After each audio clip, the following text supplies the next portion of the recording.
Come in.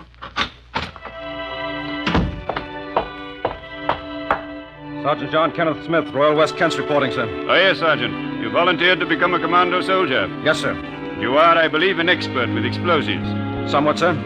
We have decided to accept you, Sergeant. Thank you, sir. I'm proud of the honor. We have decided to accept you because we could use volunteers of your experience on a special, very dangerous job. Am I permitted to ask the nature of the job, sir? I'm sorry, Sergeant. It's secret. I volunteer, sir. Good. You'll be ordered to a combined operations training center immediately. You need a few weeks there before you're ready for this work. Thank you, Sergeant Smith, and good luck.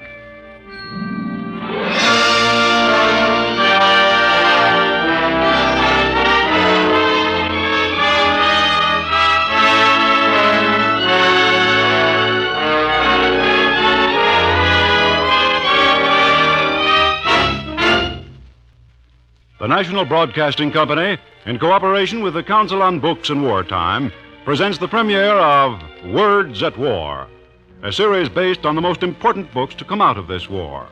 Stories of the battlefronts, of behind-the-scenes diplomacy, of underground warfare, of the home front, of action on the seas.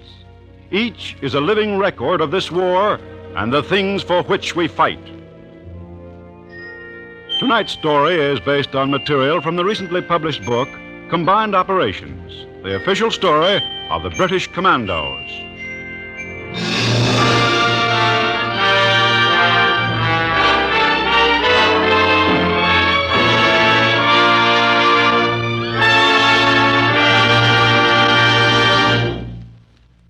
Words at War presents Hilary St. George Sanders, the author of Combined Operations, for a few introductory words. Mr. Sanders. What you are going to hear tonight is not an actual extract from the book Combined Operations. It is an imaginative reconstruction of one of the most successful commando raids described therein. It does not pretend to be accurate in every detail. After all, why tell the enemy what he would very much like to know? But you may be assured that the incidents depicted either happened or might well have happened. In any case, here is the story, as told by a man whom we shall call Sergeant Smith. Sergeant Smith of Number 2 Commando of the Combined Operations Command.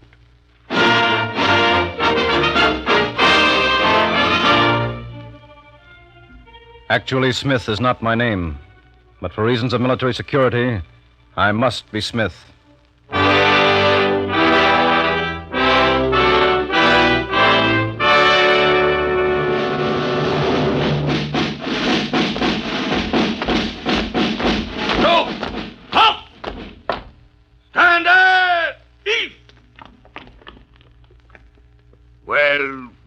Well. So this is what I'm supposed to make commandos out of, is it? Let's have a look at you. You. What's your name? Smith, sir. Sergeant John Kenneth Smith, Royal West Kents, assigned to Combined Operations. And you? Corporal E. Provan, Piper, Seaforth Highlanders, assigned to Combined Operations. Carrying your bagpipes with you when you arrived, I noticed. What made you volunteer for Combined Operations? I heard you needed one good man in the outfit, sir. Hey, boss, while you're at it, how come you're in this man's army? I thought the Irish were supposed to be neutral. The Irish are neutral. But who the devil do you think they're neutral against? You think we want the English to be beaten and have no one to fight with after the war? And you? Who are you? Private Edward Murphy. Murphy? Glory be to the saints. And what sort of a name is that? Irish? Why, sure. Me, I come from Brooklyn, boss. And in what part of Ireland is that? It ain't. It's in the USA. Brooklyn is a city of which New York is a suburb. Oh, a Yank, is it? And I suppose, like a good many more of you I've met, you couldn't wait for the States to get into the war. You had to rush up to Canada and join up. Is that it? That's right, boss. Me and Piggy O'Donnell from Canarsie. We done it together. We was sick of going to Ebbets Field to throw bottles at the umpire, so we decided we'd get into some real fighting. So we hops in a train and gets the Canada. Spare me the complete story of your life, please. Piggy O'Donnell. With a name like that, you'd think he'd be a good soldier. Why didn't he volunteer for the commandos? Piggy didn't come back from Dunkirk. Company! Hunt! You men have been very carefully chosen from all the volunteers for combined operations. You're all supposed to be outstanding. Mentally, physically. But let me put you straight. Up to now, you don't even know what soldiering is. When you finish commando training, if you finish it, you'll be worthy of that uniform. But now listen to me carefully. Combined operations means just what it says. Attack and raiding operations in which the Army, the Navy, and the Royal Air Force work together. We don't go in for petty discipline here. Every man is on his own, more or less. We expect you to obey the rules. Too many lapses and you're out. And once you're kicked out of the commandos, you couldn't get back in again if you were His Majesty's fifth cousin. Another thing. We work in twos in the commandos. Pick yourself a mate, and work with him, stick with him. You'll find it pays. And now I see you're all very tired. You've had a hard day, and some of you can hardly keep your eyes open. So I'm not going to keep you standing here any longer. Piper Provan, Aye, sir. pick up your bagpipes and take your place at the head of the column. We're going someplace, Sergeant Major? Yes. We're marching to Edgemere and back. What? It's only 22 miles the round trip. 22 miles? Room! Cut! Right! Turn! Fire the left! Wait! Hurt!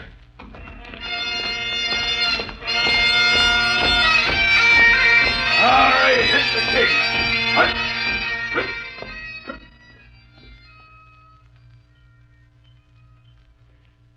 We climbed cliffs. We did exercises by eights together, balancing logs 9 inches thick on our shoulders.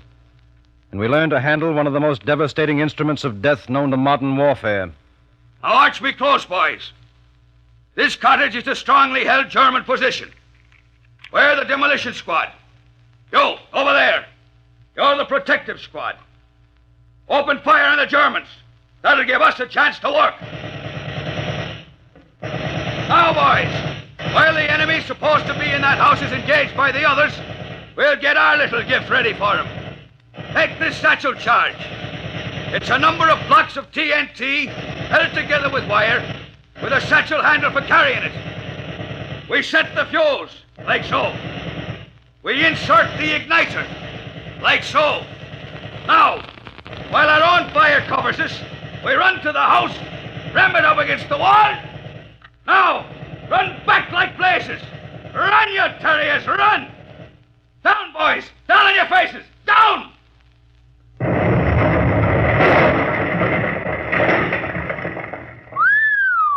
So that's what a satchel charge does, eh? Look at that cottage. Where the heck is it to look at? Blown to smithereens. As you can see, boys, these satchel charges can make the Nazis very unhappy. But be careful. Please be careful how you handle them. Oh, Sergeant Major, Yes, Timmins? could I have one of them things for my mother-in-law?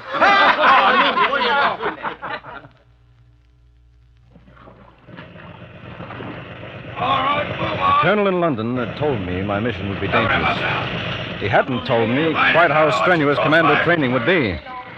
We marched and doubled and marched and doubled and marched again over all kinds of country. We swam rivers in full equipment and crossed them on bridges made of toggle ropes. And we ran the gauntlet over specially prepared assault courses.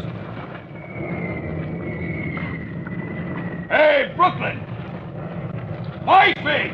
Follow me, boss. Get a move on you there!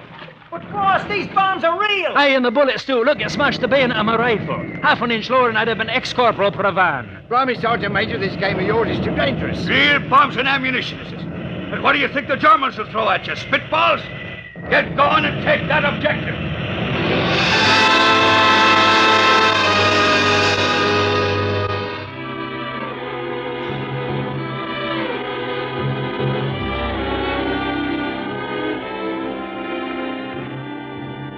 We wrestled and boxed and learned jiu-jitsu and how to swim in from the sea, holding our Tommy guns over our heads. We learned the tricks of handling the 2- and 3-inch mortars, an anti-tank rifle, and how to use the rifle butt on human skulls. We learned to hunt tanks and their crews, to storm pillboxes, and to march, march, march, march. This was learning the trade of war. But commando training gave us mastery of our own minds and bodies, too. Strengthened our mental and moral makeup. Built within each of us the self-confidence and self-reliance the good commando soldier must have. I remember well my first lesson in this. It happened one evening after we had finished a 33-mile forced march. We were sitting around singing while Scotty played his bagpipe.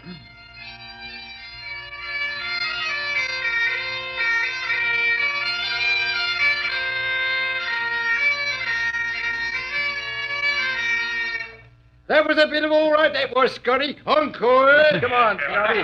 No, I didn't feel like playing more than you lads. Hey, Scotty, swing out with Chattanooga Choo-Choo, or can you on that contraption? Why, Scotty. Aye, Smitty? I swear, man, you're the saddest-looking Scots piper I've ever seen in my life. I suppose I am. You see, lads, I'm in love, I am. Oh, in love? I mean it, lads, with the sweetest lassie north of the border. It was home on furlough I was to be married to her. Then came the word I was accepted for the commandos, and I was called back, with only enough time to give her a wee kiss on the red of her cheek. Yeah, but why get a crying jag on about it? It's the song, Brooklyn lad, the banks of Loch Lomond. You see, May, that's her name. She's a sentimental lassie, and she says that's our love song. She was singing it. You see how it is. Look, here's her picture.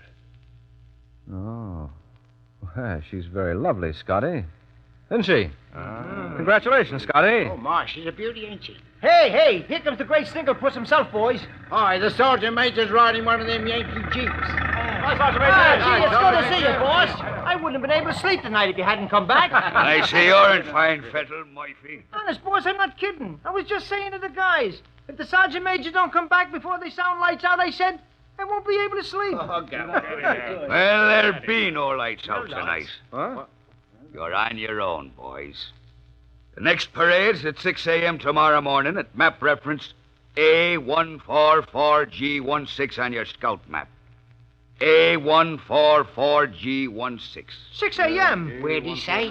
Did you say map reference A144G16, Sergeant Major? I did. Well, let's see. The scale is... Well, that's 73 miles from here. That's right. It is. Well, for the love of... Well, that means we gotta ride all night.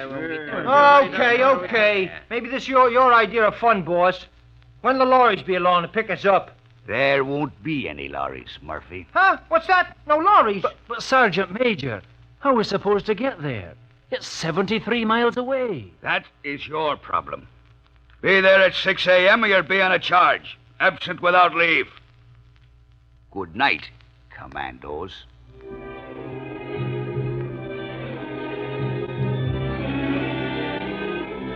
We got there, all right. Every man as best he could. By what you call hitchhiking, on Shanks' mare, riding freight trains.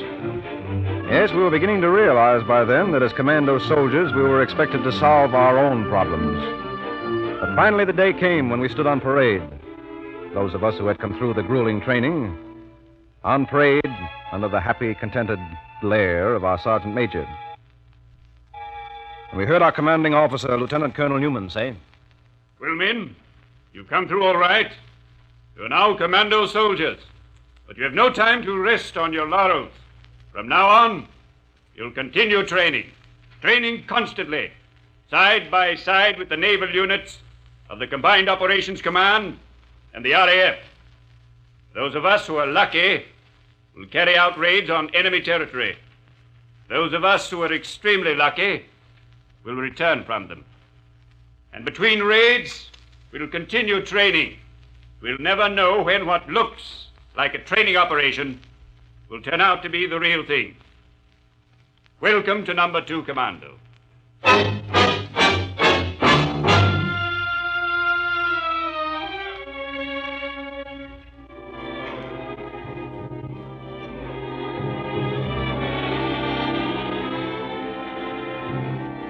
The colonel knew what he was talking about.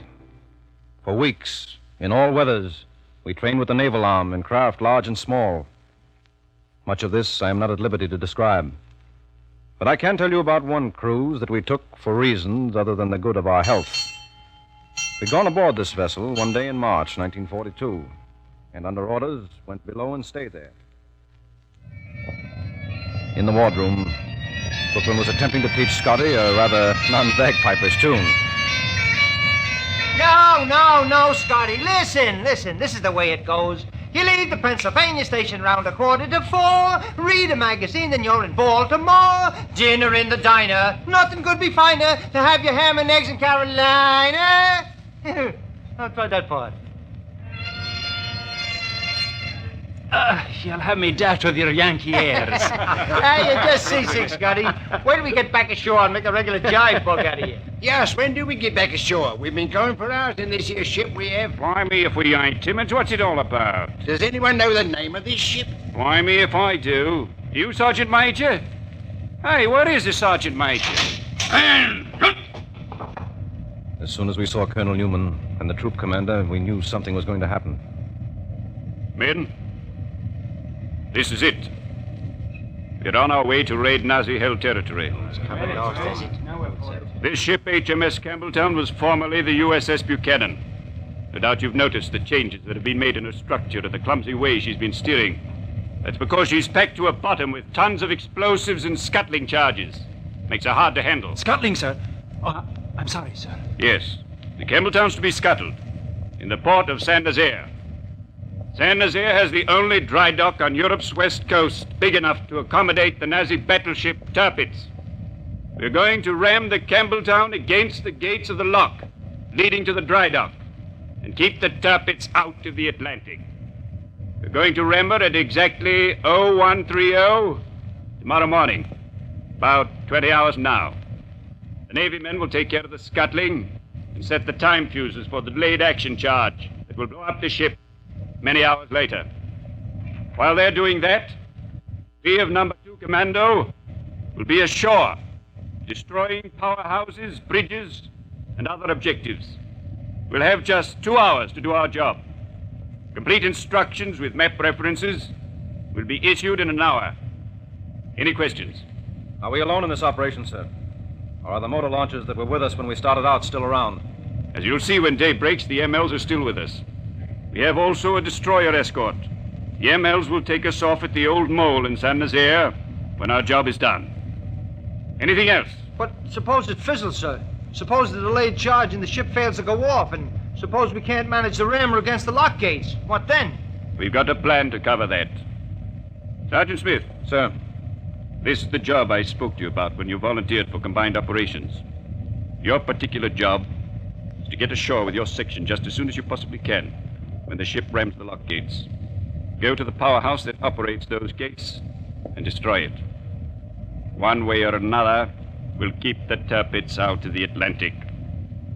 Any further questions? Very well. Carry on. Well, that's it.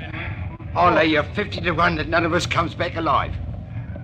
Well, what do you blighters want to do?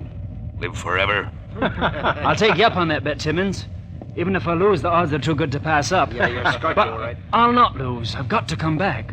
I'm going to be married a fortnight from now, and my girl would be very insulted if I showed up for my wedding in a shroud. Come on, give us a song, Scotty. Yeah, come on, make the Chattanooga choo-choo, Scotty. No, Brooklyn.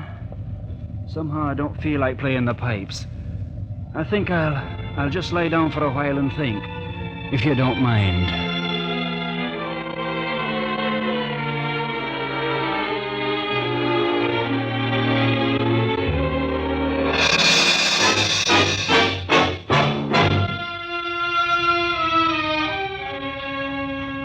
Throughout the night and the following day, the force moved steadily toward Saint-Nazaire, constantly risking discovery. But we were in luck. Now it was close to 1 a.m. of Thursday, March 28th, and the Campbelltown's nose was quietly poking its way up the estuary. Every one of us knew what his job was. We were all on deck, waiting for the crash. Hey, Smitty. Yes, Scotty? What's eating you? Hampton's overhead. Am I right, Sergeant Major? You are? Those Hamptons are on their way to provide a diversion. Them RAF lads are our decoys. While the Nazi places searchlights on the planes, he can't turn them on us. Look at that bloomin' flag. There's most of it traces, too.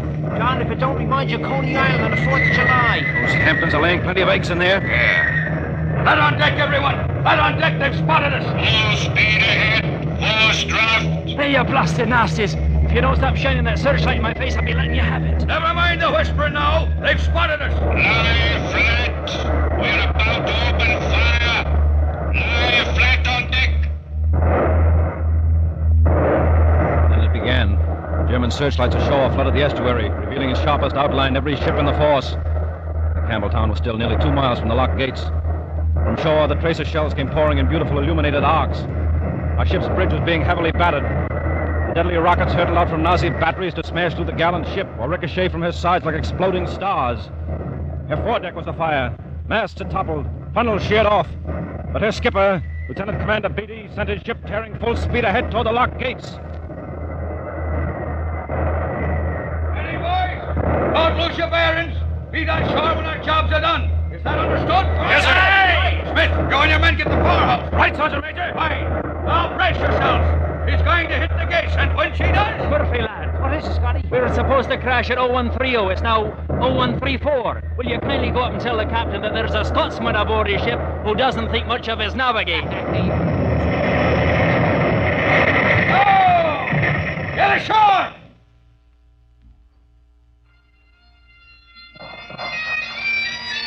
All right, let's go! The wild skill of the pipes gave us heart. We charged ashore.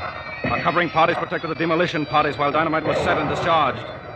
But the enemy could fight too, and many a fallen commando soldier attested to that fact.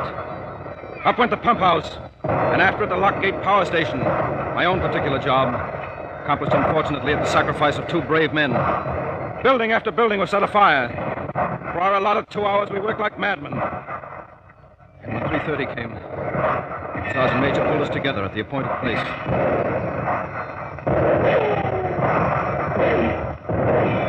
Everybody here. All that's left. Where's Timmins? Cochran, Thompson. Timmins, coming ashore. Cochran and Thompson died in the powerhouse. Yeah. So did Willis and Peabody. The pump station. You've been hit, Murphy. Yeah, it ain't bad. That ain't exactly tomato juice that's coming out of your own sleeve there, boss. Down! Machine gun next to that doorway! How many did they get? I don't know. Looks as though they got all except you and Scotty and Brooklyn and myself. Take me off that list, pal. Did they get you, Murphy, lad? Not bad, boss. Just 8 or 9 in the belly. Hold on, lad. We'll get you down to the dock in the old mole. The motor launches will be waiting there to pick us up. The heck they will, boss. They're way overdue now. And if those MLs are still sticking around, they'll be pounded to bits. He's right, Sergeant Major. Even so, we can still pull through. You'll find some way back to England. Now just keep your chin up, Murphy, lad. First, I've got to figure some way of getting that bunch of Nazi machine gunners in that house. They're just waiting for us to show our heads. You let me worry about them dirty bums, boss. Brooklyn, what are you doing with that satchel charge? What's that? Murphy, don't light that fuse. It'll do us no good. You think you can throw that satchel over there? It's nearly 30 feet from here to that doorway. Don't worry, boss. I ain't gonna throw it. I'm gonna take it over, personally. Murphy, stay here. You want to be killed? Stay put. Now, that's an order. Do I want to be killed, he says. You know what you can do with your order, boss? I owe those Nazis something for a guy at Dunkirk. You'll never make it, Murphy, lad. Heck, I won't. Anyway, what have I got to lose? Okay, she's lit. Smitty. Yeah? Heave a couple of grenades at that door and give me a chance. All right, Brooklyn. And Scotty. Aye, lad. Play something on that machine of yours, will you? Play Chattanooga Choo-Choo. I'd rather hear Glenn Miller do it, but... Okay, let go with the grenades. Here goes!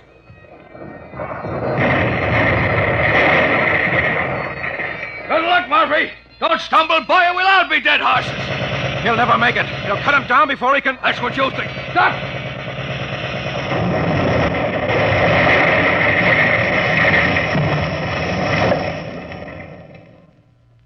As I have said, a satchel charge is a terrible weapon. Its effect is deadly. Its range is wide. There was no more machine gun fire from that house. There was no more house. No more Brooklyn. No more Irish Sergeant Major. No more Scotty.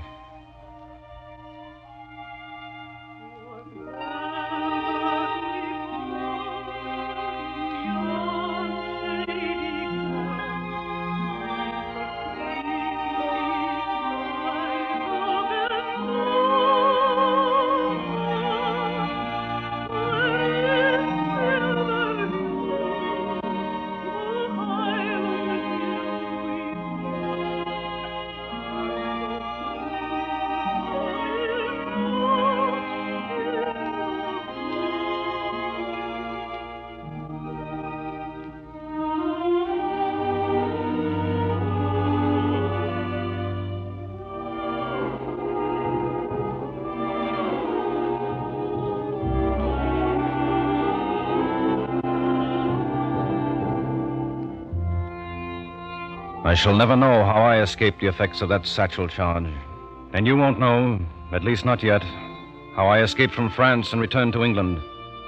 I can tell you that next morning, nearly 400 Nazi officers and men were aboard the Campbelltown or on the dockside, the pick of the Nazi crop in that area.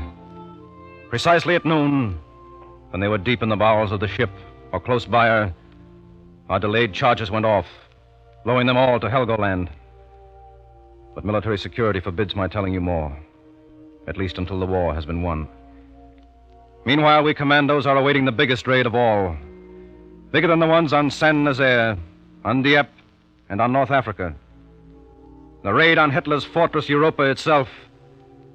It will be successful, we think. All the more successful for the knowledge that we have gained of the enemy in the past. Knowledge gained through the sacrifice of boys from Brooklyn, Cockneys from Lambeth, Irish sergeant majors, and gallant youngsters who will never meet again on the bonny banks of Loch Lomond.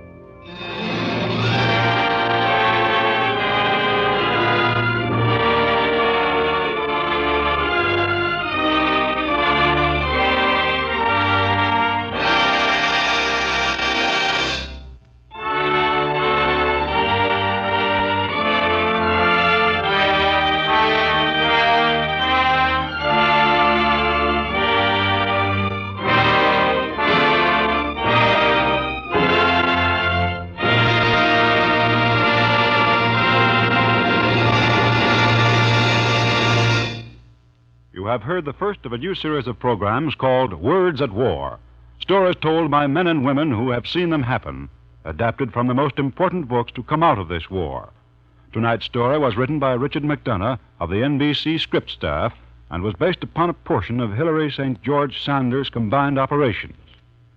Next week, you'll hear Wendell L. Wilkie's One World, with Mr. Wilkie himself taking part in the program. Our cast tonight included Les Damon as Sergeant Smith, Jackson Beck as the Sergeant Major, and Walter Kinsella, Ian McAllister, Victor Beecraft, and Roger DeKoven. The original music was written and conducted by Frank Black. The production was under the direction of Joseph Losey.